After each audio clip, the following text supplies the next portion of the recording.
Good morning. Day 30 of my Nobo bib walk. I'm in Dwellingup. That's the caravan park there behind me. That noise you can hear is the sawmill over on the... I'm not sure if that's the left of the screen.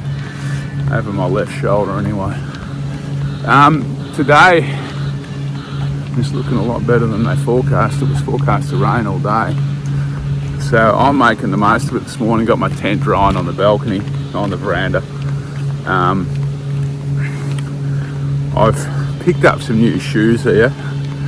Well, new second-hand Hockers that'll get me through the last couple of 100 k's up to Perth. The actual old ones would have made it actually. They're still reasonably good, but I think they're pancaking out a bit, so I changed them out. And I've got some different clothes, some cleanish clothes to wear, so that's good. I'm heading down to the visitor centre now to drop off my food drum, or my food drop. I'll pick it up in a week when I come back, when I finish on my way home. Alright, I'll show you a little bit around Dwellingup if I get a chance today. After dropping this off, I'm heading to the Blue Red Cafe for brekkie day. Haven't had a cooked brekkie for a while. So the visitor centre is right next to the Hotham Valley Railway that runs the tourist railway out to Millen siding. About, I don't know, 12 k's. So I actually follow the railway out in the morning. Actually, if I'm early enough, I'll walk the railway. I don't think you're meant to though. But the track actually runs beside the railway. So there's the visitor centre. There's public toilets over there with showers, free showers too, which are really good. It's very well set up here. There's a spot inside the visitor centre. You can sit and recharge and sort your food drop out and recharge gadgets if you want. If you ask the people obviously working there, but they're normally pretty friendly and helpful.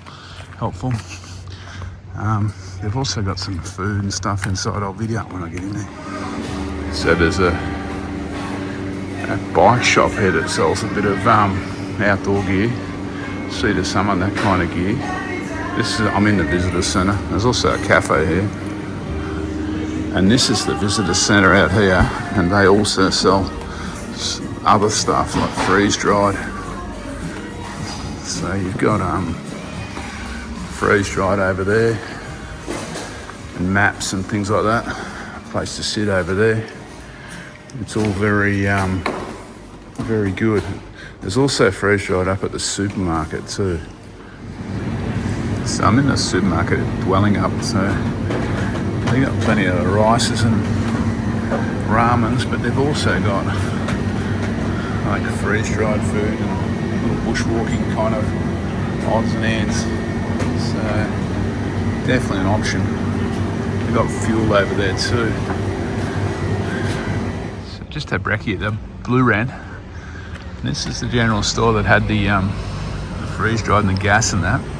There's not a lot else here. There's a servo up there.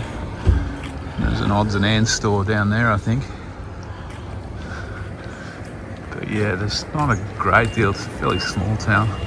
The pub's down here. That's that red building on the corner.